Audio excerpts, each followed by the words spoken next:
Throughout most of human history, execution was never meant to be hidden away behind prison walls. It happened in the center of town, in marketplaces and public squares, where entire communities gathered to witness the machinery of justice at work. These weren't quick, clinical procedures. They were elaborate performances that could stretch for hours, carefully choreographed to send messages about power, mortality, and the consequences of stepping outside society's bounds. The condemned didn't simply die.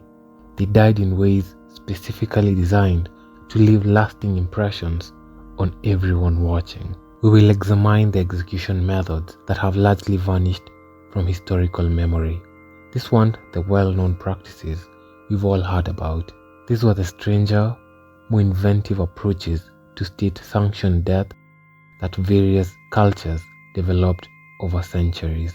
Each method reveals something about the society that created it, what they feared, what they valued, and how they understood the relationship between individual transgression and collective order. We will be walking through specific execution techniques that most people have never encountered in standard history books. Some of these methods sound too grotesque to be real, yet they were documented practices that served recognized legal and social functions. The goal isn't to shock for shock's sake. It's to understand how different civilizations approached the ultimate punishment and what that tells us about their concepts of justice, deterrence, and public spectacle.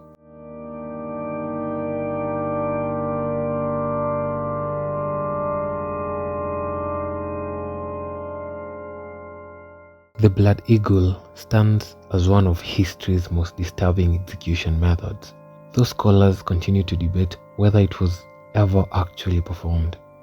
According to Norse sagas, the condemned person would be positioned face down while the executioner cut open both sides of the spine, pulling the ribs outward and backward to resemble wings. The lungs would then be extracted and spread across these bone wings. The ritual supposedly honored Odin and served as the ultimate humiliation for defeated enemies, particularly those who had betrayed their lords or committed grave offenses against the social order. What matters most isn't whether Vikings actually practiced this method.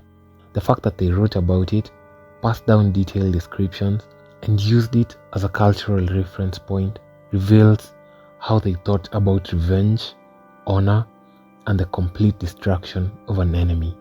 The blood eagle functioned as a psychological warfare, even if it existed only in story form. A warning so visceral that the mere threat carried weight. Lingchi emerged in China around the 10th century and persisted until 1905. The English translation, Death by 1,000 Cuts, captures the essence but understates the calculated nature of the practice.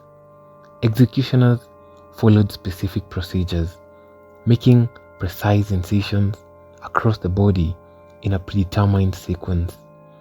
The process could take hours or even days, depending on the severity of the crime and the skill of the executioner. High treason, patricide, and mass murder typically warranted the most prolonged versions.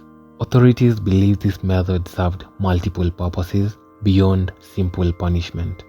The extended suffering was meant to deter others from similar crimes, while the systematic dismemberment prevented the body from entering the afterlife intact, adding spiritual consequences to physical torment. Photographs from the final years of the practice exist, providing uncomfortable evidence of how recently this form of execution was considered legitimate state practice. Scaphism allegedly originated in ancient Persia, though documentation remains sparse and contested.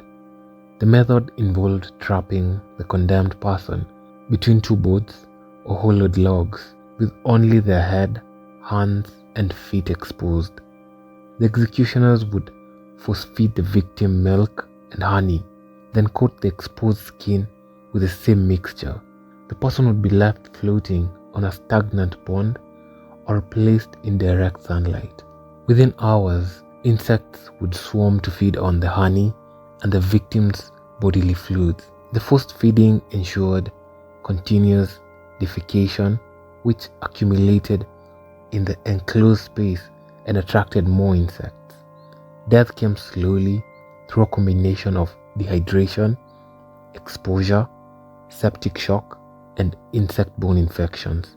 The process reportedly took anywhere from several days to over 2 weeks. The horror of Scaphism wasn't just the physical breakdown, but the complete helplessness, the inability to escape the insects burrowing into flesh, and the slow awareness of one's own decay while still conscious.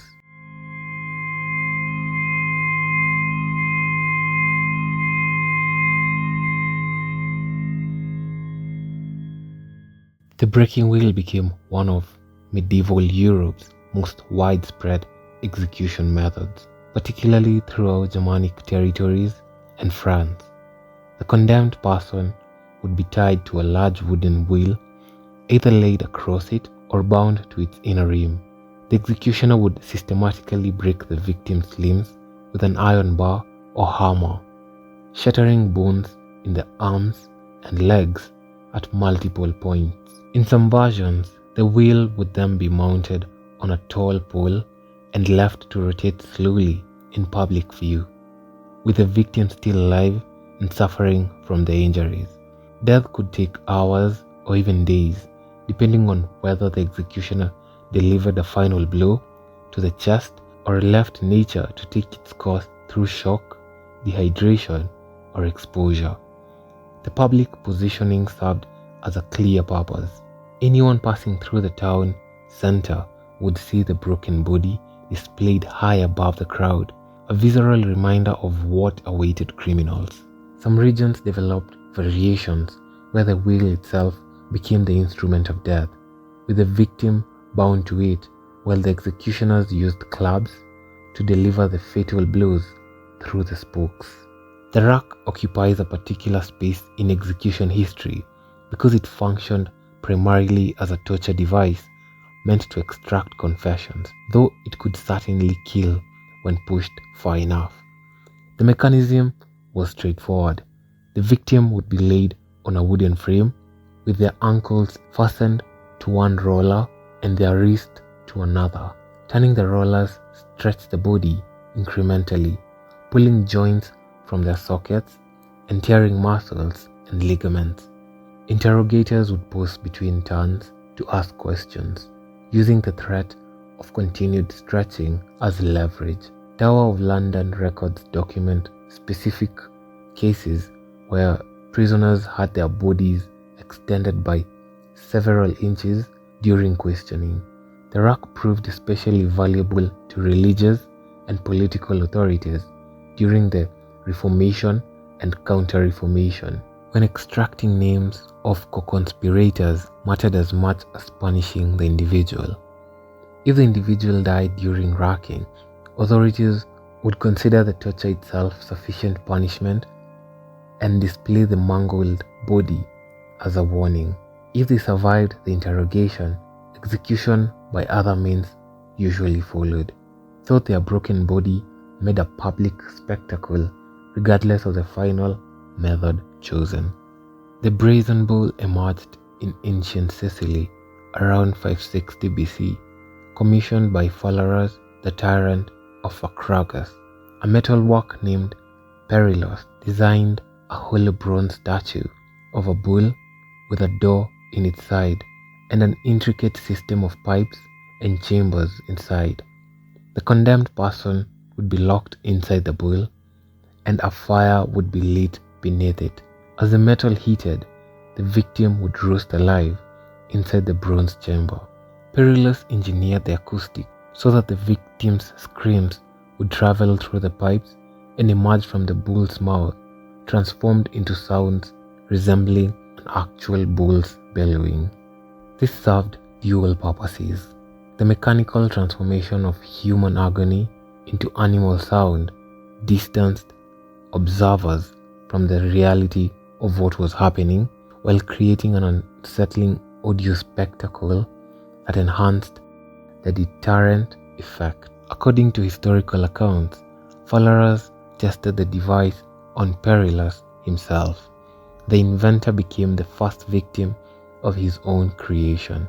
The bull reportedly remained in use for generations afterwards, though later historical sources debate which specific executions involved the device versus which were attributed to it retroactively to emphasize the cruelty of particular rulers.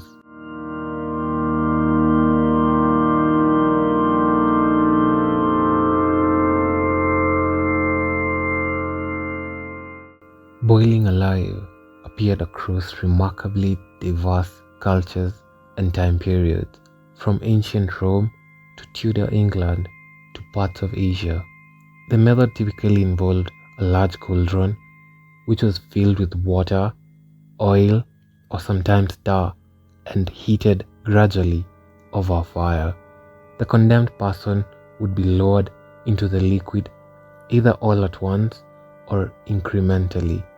Death came from a combination of scalding, shock, and eventual organ failure as body temperatures reached lethal levels.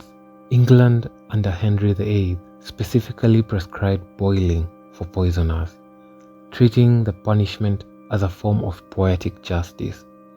The logic held that someone who killed through stealth and contamination deserved a death equally insidious and painful. Records from 1531 document the execution of Richard Roos, a cook who poisoned porridge served to the Bishop of Rochester's household, killing 2 people. Parliament passed a specific act making poisoning punishable by boiling, and Roos was executed at Smithfield in front of a large crowd. The practice continued for several years before being abolished. Japan used similar methods for various crimes, sometimes using oil instead of water to intensify the burns. The extended duration distinguished boiling from quicker methods like beheading, sending a message that certain crimes warranted prolonged suffering.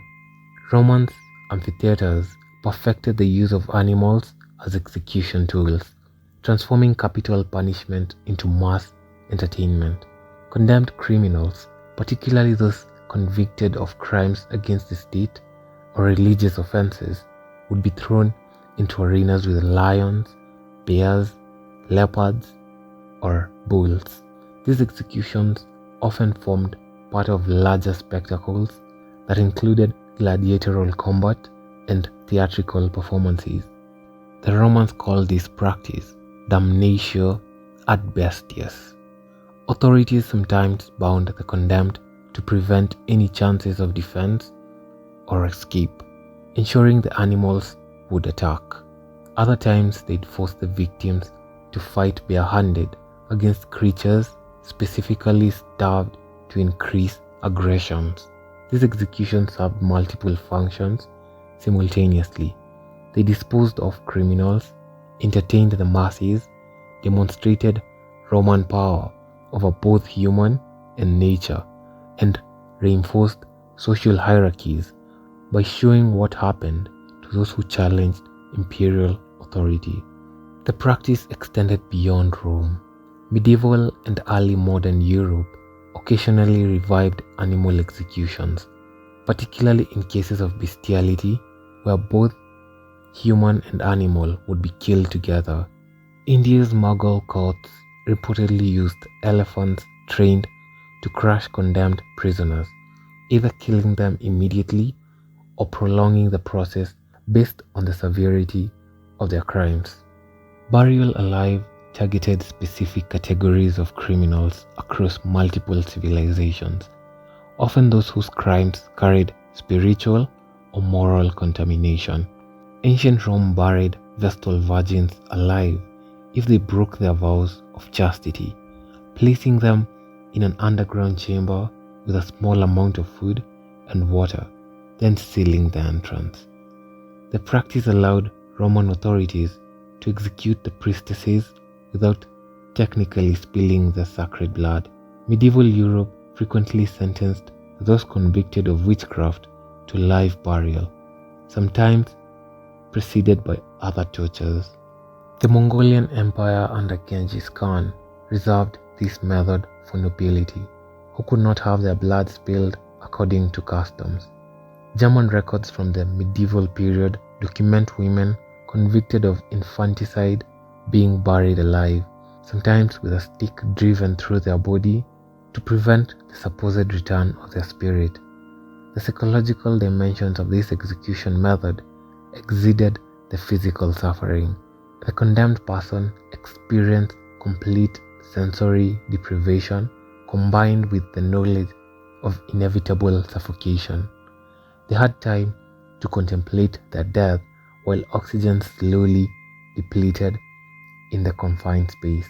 Some accounts describe victims clawing at coffin lids or burial chamber walls until their fingers bled, driven by the primal desperation to escape.